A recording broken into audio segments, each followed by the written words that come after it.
में जो रामायण पारायण हम कर रहे हैं नवरात्र का, इस कथा में प्रवेश करते हैं। जन्मजय अपने पितामह श्री व्यास जी महाराज से प्रश्न करते हैं।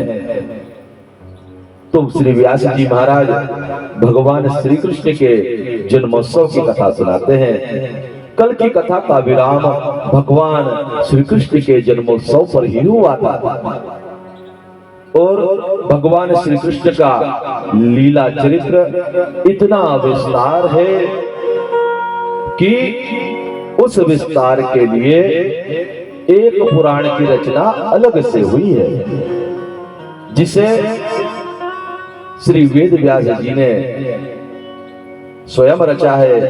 उस पुराण का नाम है श्रीमद् भागवत पुराण। श्रीमद् भागवत पुराण, जिसमें भगवान श्री कृष्ण का संपूर्ण लीला चरित्र भक्तजन सुना करते हैं, जिसे सूक्ष्म रूप से भागवत कथा भी कहा करते हैं।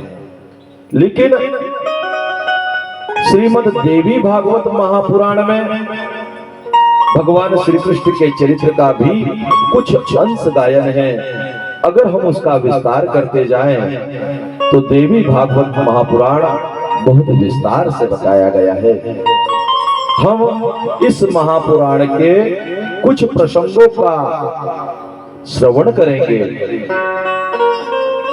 कुछ प्रसंगों को हम छू कर लिख लेंगे, कुछ प्रसंगों को हम दूर से ही नमन करेंगे, वंदन करेंगे, क्योंकि 9 दिवसों में इस महान पुराण में जितनी कथाएं हैं, उतनी कथाओं को कह पाना लगभग असंभव है। और हम तो नमान पारायण विधि से जो माँ का गुणगान कर रहे हैं, उस गुणगान में सीमित समय संसार के लोगों के पास होता है। तो कथा और कथा का सार और उससे होने वाली प्रेरणाओं पर हम ध्यान आकर्षित करते हुए कुछ प्रसंगों को केवल छू कर निकल जाएंगे। जब व्यास जी महाराज ने संपूर्ण रूप से भगवान श्री कृष्ण का चरित्र बताया, उनका बाल्यकाल बताया, उनकी मनोरम लीलाओं को बताया, जिसमें वे माखन चोरी आदि लीला करा करते थे। ब्रज में उनका पहले वत्सपाल होना, फिर गोपाल होना, ये कथा को भी जन्मजय को सुनाई। फिर भगवान का कंस मर्दन अर्थात कंस को मारने की कथा सुनाई। इन कथाओं को कहते कहते महाभारत का प्रसंग भी सुनाया। महाभारत के प्रसंग के पश्चात भगवान का जो जीवन चरित्र सुनाते सुनाते जब उस स्थान पर आए कि एक बार भगवान श्री कृष्ण ने भी अम्बा यज्ञ किया था, तो जन्मजय पूछने लगे, ऐसा क्या कारण था कि स्वयं परब्रह्म परमात्मा होते हुए भगवान को भी अम्बा यज्ञ करना पड़ा। यद्यपि हमने सुना कि भगवान श्री कृष्ण जब सैमंतक मणि के लिए चले गए थे, उस समय उनके पिताजी ने अम्बा यज्ञ किया था, रामायण पारायण किया था। लेकिन ऐसा क्या कारण था कि भगवान श्री कृष्ण को भी अम्बा यज्ञ करना पड़ा? ऐसी कौन सी बात थी? तब वे बताने लगे कि भगवान श्री कृष्ण की 8 पटरानियां विवाह के कुछ वर्षों तक उनको जब कोई पुत्र या पुत्री नहीं हुई, तब भगवान शिव से उन्होंने आशीर्वाद प्राप्त किया। भगवान शिव की शांभवी शक्ति सहित उन्होंने साधना की। उनकी कृपा से रुक्मणी देवी के गर्भ से एक पुत्र की प्राप्ति हुई। और जब उस पुत्र की प्राप्ति हुई तो वह पुत्र कौन था, उसकी कथा भी आगे आएगी कि कामदेव ही प्रद्युम्न के रूप में आए। जब वो पुत्र हुआ उसका नाम प्रद्युम्न था। शंबासुर नाम का राक्षस प्रसूति का ग्रह से उनको उठा करके ले गया, और जब शंबासुर उनको प्रसूति का ग्रह से उठा करके ले गया तब चारों ओर उनको ढूंढने के लिए सेवक दौड़ाए गए। भगवान श्री कृष्ण स्वयं भी यहां वहां खोज करने लगे।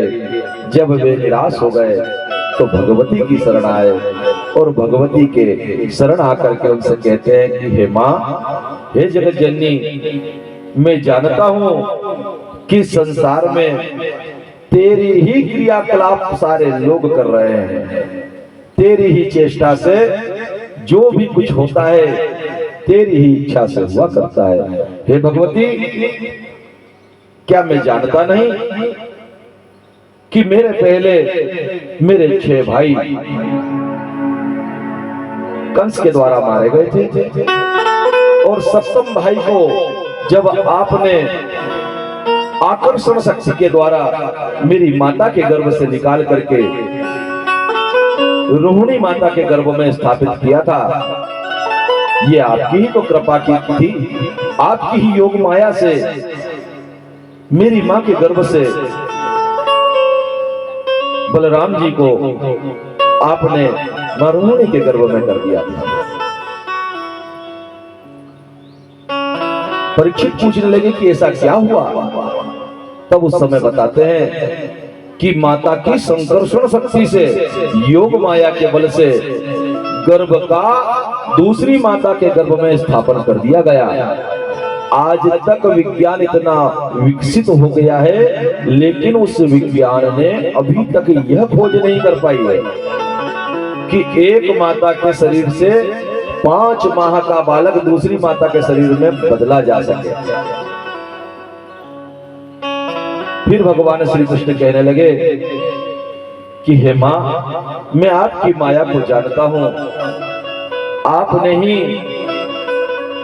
इस संसार में बड़े बड़े ज्ञानियों की बुद्धि को भटका कर रखा है। मैं जानता हूं कि जब नर और नारायण के रूप में आपने हमारे अंदर अहंकार पैदा कर दिया था, हे भगवती, इसी के कारण हमें अपनी तप को छोड़ करके युद्ध में निवृत्त होना पड़ा था, प्रवृत्त होना पड़ा था। तप से निवृत्त होकर के युद्ध में प्रवृत्त होना पड़ा था। तब जन्मेजय पूछने लगे कि ये नर और नारायण कौन है? उस समय व्यास जी महाराज कहते हैं कि ब्रह्मा जी के पुत्र धर्म। धर्म कौन है? ब्रह्मा जी के पुत्र हैं, और उन्होंने प्रजापति दक्ष की 10 कन्याओं से विवाह किया। अर्थात धर्म की कितनी पत्नियां हैं? 10। इसीलिए धर्म में ये व्यवस्था है। हम लोग कई बार इन प्रश्नों से घिर जाते हैं। लोग पूछते हैं कि पंडित जी, अब उपवास नहीं बनता, या हम ऐसी पूजा करते थे अब नहीं होती, तो उन्हें ये बता देते हैं कि अगर ये विधान नहीं होता तो इस विधान से कर लो, क्योंकि धर्म की 10 पत्नियां हैं। एक तरह से धर्म नहीं हो सकता, तो उसको थोड़ा छोटा बड़ा करके लेकिन धर्म में प्रवृत्त रहो, इस भावना को ध्यान रखो। अगर आपसे जब तब नहीं होता तो परमात्मा ने उस लायक करा है तो दान कर लो, दान नहीं होता तो सेवा कर लो, सेवा नहीं होती तो जप तप कर लो। यानी धर्म के अन्य अन्य रास्ते दिए गए हैं। इसीलिए ग्रंथों में कहा गया है कि धर्मदेव की 10 पत्नियां हैं। उनकी एक पत्नी से नर और नारायण नाम के 2 ऋषि हुए। नर जो आगे चलकर अर्जुन हुए, और नारायण जो आगे चलकर भगवान श्री कृष्ण हुए। वे नर और नारायण गंधमादन पर्वत पर तपस्या के लिए गए बद्री का आश्रम में। उस बद्री का आश्रम में जब वे तपस्या कर रहे थे, तप को करते देख करके जिनके मन में विचार आता है वे लोग हमेशा किसी न किसी प्रकार से तपस्या को भंग करने लगते हैं। कोई व्यक्ति अगर संसार में भी आगे बढ़ता है तो कुछ लोग उसके कारण बेरी हो जाते हैं और उसको पीछे लाने का प्रयास करने लगते हैं, देखा होगा आपने भी। वैसे ही जब तपस्या किसी किसी की बढ़ने लगती है तो इंद्र के मन में भय आने लगता है कि कहीं ऐसा तो नहीं कि ये इंद्र आसन पाने के लिए तप कर रहा हो। इंद्र के मन में विचार आया, उसने आकर के उनसे बार बार कहा कि वर मांगो वर मांगो, लेकिन नर और नारायण तो अपनी इंद्रियों का निग्रह करके अपने आत्म रूप में स्थित होकर परब्रह्म परमात्मा से अपना भाव जोड़े हुए थे। जब इस प्रकार इंद्र के बार बार कहने पर भी कोई वर नहीं मांगा, तब इंद्र ने उन्हें भय दिखाने का प्रयत्न किया। कई प्रकार के हिंसक जीव उस आश्रम के चारों ओर छोड़ दिए, लेकिन तब भी भगवान की महती कृपा से वे निर्भय होकर के भगवती का ध्यान करते रहे। उसके बाद भी जब इंद्र के मन में संतोष नहीं हुआ तो इंद्र ने रंभा, तिलोत्तमा, घृताची आदि अप्सराओं को और कामदेव को वहां पहुंचाया। कामदेव के बारे में यद्यपि संसार में बहुत सी भ्रांतियां हैं, लेकिन मैं आपको बता दूं कि जो जो मन की इच्छाएं हैं, मन में कोई सी भी इच्छा है, धन प्राप्त करने की, यश प्राप्त करने की, या बड़े बड़े कारोबार आदि में आगे बढ़ने की, कामदेव रजोगुण का स्थापन करता है और इस समस्त कामनाओं का अपने हृदय में प्रकट करने वाला और पैदा करने वाला है। लोगों ने इसको केवल काम भाव से जोड़कर देखा है। ये कामदेव संसार में सभी लोगों को विकल करा करता है, सबके मन में नाना प्रकार की इच्छाएं और कामनाएं पैदा किया करता है, और जब वो इच्छाएं पूरी नहीं होती है तो लोगों को दुख लगता है। तो वो कामदेव को आगे करा, सारी अप्सराएं साथ चली। बद्रिका आश्रम में पहुंच करके वे अप्सराएं नृत्य करने लगी, लेकिन उन अप्सराओं के नृत्य का कोई प्रभाव नहीं पड़ा। जब नारायण ऋषि ने देखा कि अप्सराएं भयभीत होकर के शरण आकर के बैठ गई हैं, तब उन्होंने अपना प्रभाव दिखाने के लिए अपने जंघा पर हाथ का स्पर्श करा और उनकी जंघा से उर्वशी के साथ अनंत अप्सराएं प्रकट हो गई। और जैसे ही उर्वशी प्रकट हुई तो उन अप्सराओं ने देखा कि ये तो हमारी स्वर्ग की अप्सराओं से भी ज्यादा सुंदर है।